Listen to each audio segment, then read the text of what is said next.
Hello everyone, welcome back. My name is Arna Sahu, host of Arna's News, where on this podcast channel I aim to eliminate the gender gap in the STEM fields by featuring inspiring female professionals and highlighting their stories and accomplishments to further encourage girls. Today on episode 27. So I call it the aggressive assertive double bind that women face, which is as soon as we start being assertive, we get labeled as aggressive, right? There's actually this somewhat annoying quote, which is, what's the difference between aggressiveness and assertiveness? Gender. Because a guy who's assertive will be called assertive, and a woman who's assertive will be called aggressive for the exact same behavior, right? And so ultimately, it's like this knife edge that we kind of have to balance. And yet, here's the thing. If we can really lead authentically and empathetically, and like I said earlier, that can actually be more impactful. However, a lot of times we have to show folks, no, this is the better way to lead.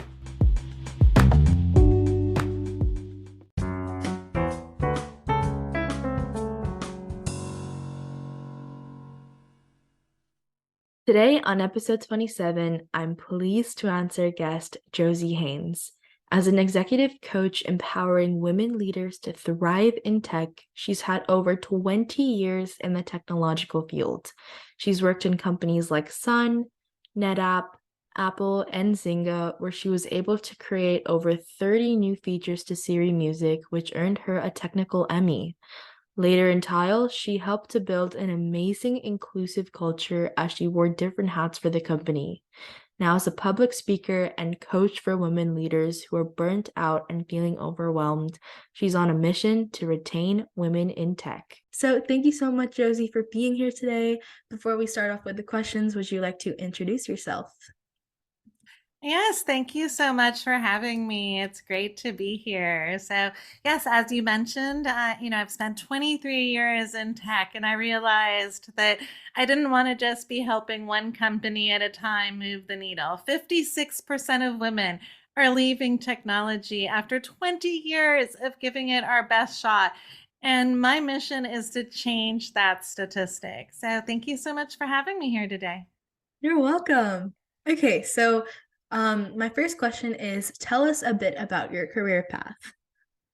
Absolutely. So I love that you asked this question, because one of the things I end up chatting a lot about with women who are just getting into the field is they have this belief that, those of us who are successful had some sort of like magic linear career path and to end up at the success level, right? And one of the first things I tell people is there is no such thing as a linear career path, especially in the tech industry where we're constantly learning and changing and growing, right? So to put it in perspective, I got into tech. My first job was in 1999, so the middle of the dot-com boom.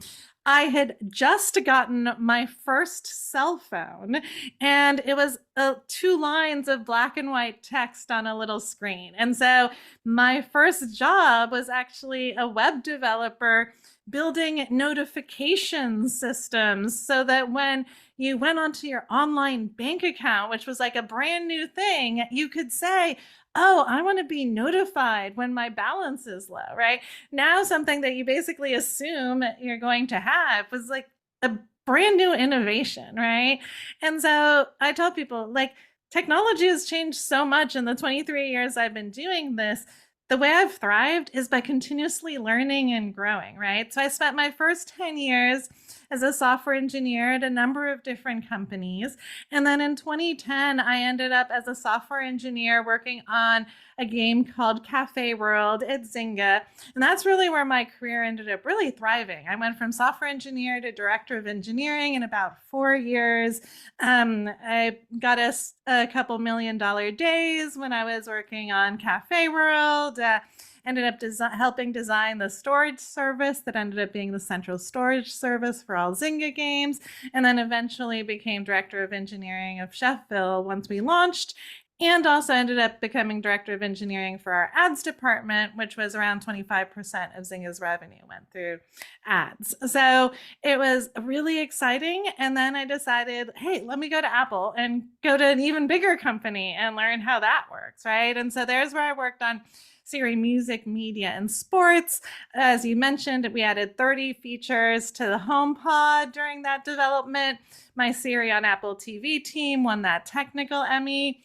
But I actually kind of struggled during my 2 years at Apple. And by the time I left, I was burnt out. I was going through imposter syndrome. I thought I was an awful manager, despite the fact I literally had employees telling me as I was leaving that I was one of the best managers they'd ever had. I just didn't believe them. Like, I had gotten through so much imposter syndrome that I thought, I am done with this. I'm an awful leader. Like, I can't do this and I need to leave tech. And so I took 6 months off. And that really was some of the biggest learnings I've had in my life. I really took a step back, really focused on personal development, self-development, really like, what is it that I want? And I realized a couple things. One is technology is impacting our daily lives so much more than when I had first started doing this, but yet technology is not addressing the needs of women and underrepresented minorities. And Siri is even one example, right? Voice assistants are actually less accurate for female voices and those with accents, because guess what? The main people who are testing voice assistants are the employees. And if the employee base isn't diverse, then guess what? You're not actually getting much diversity in your testing for these products. And the list goes on and on and on. And I realized I love technology. I've been playing with computers since I was 5 years old, and I had a Commodore 64. And I didn't want to just leave tech because somebody else said I wasn't good at it potentially, right? And so when I joined Tile in 2018, I said, I'm coming back to tech under my roles. And I wanted to work somewhere where inclusion wasn't just lip service. And so I spoke to CJ, the new CEO at the time of Tile, and I said to him, look, on top of leading your platform engineering director, I also want to make sure we're building an inclusive organization. I want to start a mentoring program. I want to lead your DEI efforts. And he said something to me, which was very surprising, but great too, which is, I promised my wife and daughters I was going to make Tile the best place for women to work in the Valley. And I loved that. And he hired me and I joined and we delivered on what I promised, right? I created that mentoring program. We had a number of people switch roles within Tile thanks to it. And then I was able to open source that, and Mozilla and a number of other companies have actually based their mentoring programs off of it. I, helped lead our DEI council, which really created an inclusive culture. I got my boss promoted to CTO and myself to VP, so then we could scale the engineering organization from 29 to 55 in 4.5 months in the middle of COVID. And I realized, we had done it. And going back to something I mentioned earlier, I didn't want to just be doing this one company at a time. I saw what an inclusive culture could really empower. And I said, I want to help other companies do this. And so that's really what inspired me to leave Tile in July of 2022 and start my own business. And because retaining women in technology is twofold, right? And I work and coach women engineering leaders to thrive and other women leaders in tech to really thrive and help them succeed in an industry that is not set up for them to succeed. And I also know I need to help engineering leaders and technology leaders and companies build inclusive, high-performing teams so that women and other underrepresented minorities can thrive. And so my mission is really twofold and focused on both of those areas. That is absolutely impressive. I'm so glad you were able to share everything with us. I mean, I know for a fact how being burnt out feels, even though I'm pretty young, because, COVID, but I'm so happy that you've been helping other women thrive, and you did so at Tile. So thank you so much for, doing this for everyone. All right. So my next question. All right. So my next question is, what advice would you give someone wanting to pursue a career similar to yours? And do you have any tips to succeed? Absolutely. So first, just going back to something I had mentioned earlier, is realizing it is not a linear path, right? Especially if you want to go into leadership. Like I actually went back and forth between managing and being an individual contributor multiple times before I realized, no, I really love managing others. And it's really about empowering others and helping other people. And that's why I love to manage, right?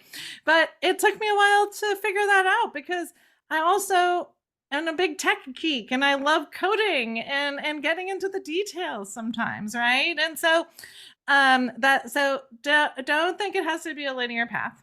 Another piece of advice is if you want to stay technical, don't let somebody convince you to not be technical. One of the things I see happening to women way too often in this industry is they'll start as an engineer, and then a few years in, somebody will say something like, oh, but you've got such great product ideas. Why don't you go become a product manager? Or, oh my gosh, you have such great organizational skills. Why don't you go become a project manager, right?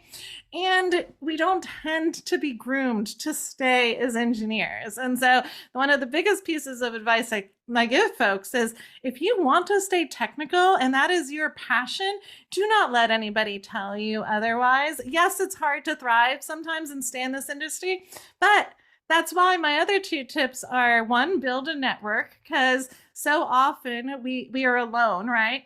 When I was at Apple, that was part of my challenge. I had not built a network at that time. And so I didn't have a support system I could go to and say, have you ever been feeling something like this, right? Because it can really resonate when you realize there's tons of other people who go through these same challenges, right? I was having dinner with another VP of engineering last week, and she was telling me, one of the reasons I work with a coach still is I still feel imposter syndrome to this day, right? And so it's one of these things like the challenges don't ever go away, right? But we need to build resilience so we can thrive and stay in this industry. So those are some of my tips. Yeah, I feel like a lot of people, they kind of mislead others. So that's why there's a huge gender gap in STEM. And that's why so many other people, they want to tend to focus on other aspects in STEM. But I feel like this podcast channel is really addressing those issues. So yeah.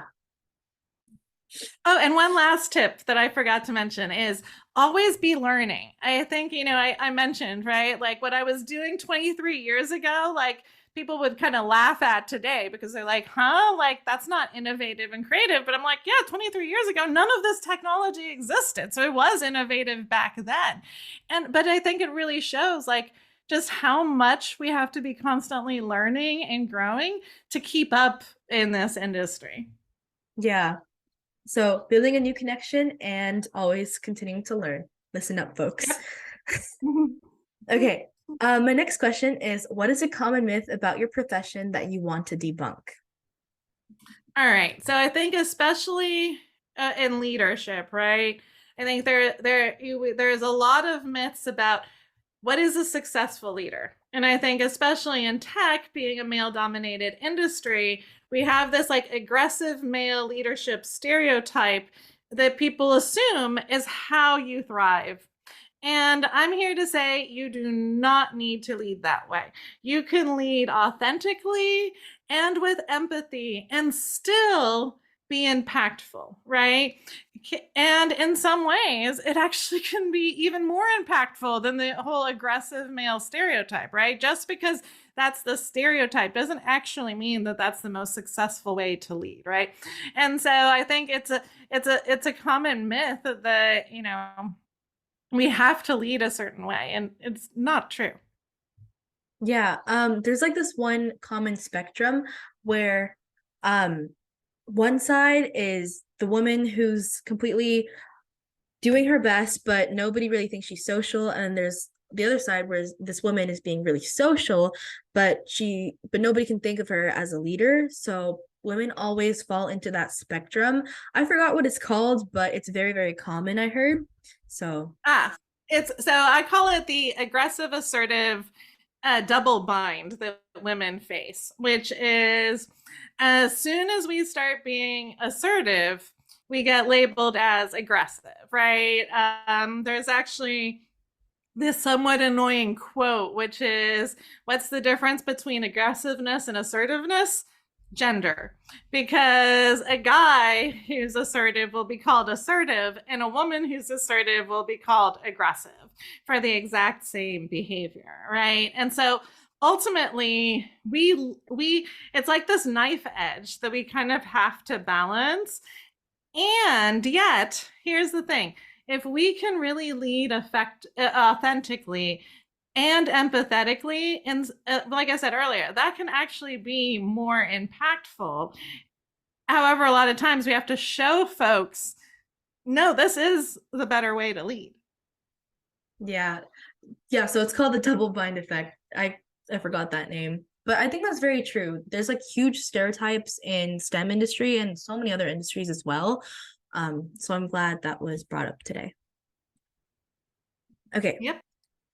If you could step into my shoes or your younger self, what would you have asked yourself that I didn't? Ooh, that's a great question. I think one of the big things that, again, that I kind of touched on, right, is this whole like, what what does what does success look like for you? And I think I so often I think we chase that external validation. It's, and especially if you're very driven, and I certainly was, right? It was like, ooh, let me get that next title. Let me get that next title, right? But eventually you end up realizing a challenge, which is you get that next title, and then it's like, okay, then what's next, right? And you forget to be content with where you are along the way. And that doesn't mean you can't have ambitions, right? Like, I am a very ambitious person, but I've also learned one of the biggest things that has led me to success is learning to focus on my internal motivations. Like, what is it? And my internal validation, instead of chasing that next title, what is it that really lights me up? What is it that makes me want to get up the next morning, right? And so I think, it's so easy to kind of just chase that title, and especially for those of us who, we were raised to be good little girls and get those straight A's, right? And because of that, it can feel really easy to just fall into the, ooh, I'm being rewarded for that next shiny, right? Which usually is another title or another job or a promotion. And so often we don't stop to think, hey, things are really good right now, too.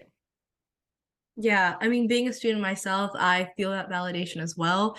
The next time I get my report cards, I'm like, I need to make sure this is an A. So I guess I can I can feel that validation too, but just making sure you're in line with what you really want to do in life. Like there's so many other things that that type of example can go to, but I feel it's really important to understand what you want to do truly instead of what others want you to do. Mm-hmm. Yeah. Okay. So, what are the best resources slash books that have helped you find your career path? All right. So there's a couple here that I will recommend. So I'm a people pleaser, which a lot of people don't always realize, especially since I've gotten a lot better about like getting out there and setting boundaries and things like that. But I am definitely a recovering people pleaser, and I fall under the being way too nice category. And so I ended up realizing that that actually was not serving me well at all in both my work and personal life. And so, one of the most impactful books that I've read that's really helped me around that is this book called Not Nice by Dr. Aziz. And he really focuses on the fact that we really shouldn't be nice, because that doesn't serve us and that doesn't serve others, right? And really he talks about the fact that ultimately setting boundaries is about sharing what your preferences are. And like, that's it, right? And you're allowed to have different preferences than I am. And it is okay to say no and set our boundaries. And it's also okay to ask for what we want. And so I think that has been just a great book in becoming more authentic and really being who I want to be and not letting somebody else let me be, tell me who I need to be. So I think that is a great book. And then there's two leadership books that I think have really shaped how I think about leadership. My favorite leadership book of all time is called Conscious Business by Fred Kaufman. And he actually was like a coach for the LinkedIn CEO for the longest time. And he's an amazing leadership guru. And the reason I love that book is it's not your traditional like leadership business book. The entire book is focused on leveraging your values to basically be an amazing leader, right? And he talks about the fact that we need to be setting what he calls our impeccable commitments, because ultimately, one of the main reasons why we have disagreements with other people in conflict is because we didn't actually effectively set a commitment with somebody, right? How often, and I've definitely fallen into this trap before as a leader, you're like, oh, hey, can you do this thing to somebody? You don't actually check in. Do they have the time to do it? When do you need it done by? By what quality bar, right? And this is where so many disagreements happen. So I love it because honestly, yes, the book is focused on like leadership and business, but I think it truly applies to making all of your relationships better through effective communication. The other book that really kind of shaped my leadership philosophy and style is a book called Being the Boss by Linda Hill.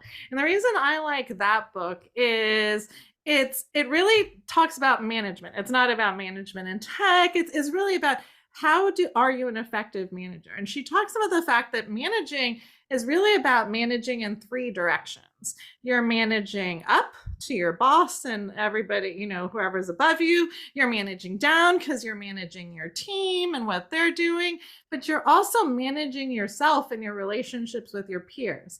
And all three of those directions can actually be a conflict with each other in certain times. And so she really talks about how it's a balancing act between those three things. And I think a lot of times it's not really explained that way to leaders about how it really is about balancing in three directions. Yeah, I mean, in the beginning, when you said you were also a people pleaser, that kind of resonated with me because I am also a people person. I always have to make sure that the people around me are feeling better than I am. So being nice is kind of a problem sometimes. But I will definitely check out those books. They seemed very, very interesting. So that will be on my book list. Okay. Awesome. And what do you think is the vital factor that shaped your career? What was your life before learning it? And what was your life after learning it? Yeah. So, I think the pivotal moment in my career, I really do say, is when I left Apple, right? And it was going through that self-development and personal growth. I had never, up to that point, I'd really never read like a self-development book. I'd never really driven into like, hey, what does it mean to be high performing? Like, how can I be effective, as a person, and a leader, right? And I think really taking the time to focus on what do I really want? I think I'd lived my entire life trying to live to other people's standards and what they wanted. And I'd never slowed down to ask myself, like, Jossie, what is it that you want? What lights you up on a daily basis, right? Like, how do I take care of myself as well as everybody else, right? And really taking the time to build some of my, mindset work around this stuff, realizing that, hey, it is okay to say no, setting boundaries, right? All of these things have made me a better leader and able to do what I am doing today, right? If you'd asked me 5 years ago, oh, Jossie, are you going to be a coach someday? I think I would have been like, what are you talking about? But then I've really seen like the power of, how I've learned to become a better leader through all of this personal development work, which is why I love working with other women leaders to help them thrive, because I see it is possible. And so often it isn't that we don't know what we need to be doing. So often it's we need help keeping us accountable along the way. And we need the mindset support to enable us to thrive. Yeah, I mean, I feel like burning out is really easy to do because, I mean, from my example, before COVID, I was really ambitious. And during COVID, I did so many side projects. But after school started, I just couldn't face anything. Like something in my mind was just blocking everything. So being able to focus on who I am and like learning what I truly want to do was really important. So I feel like I could piggyback off of that idea too. Okay, so since Absolutely. It's so important for us to take the time to figure out what we really want, right? Because especially, as you get older, right, and you start having a family and potentially kids, right?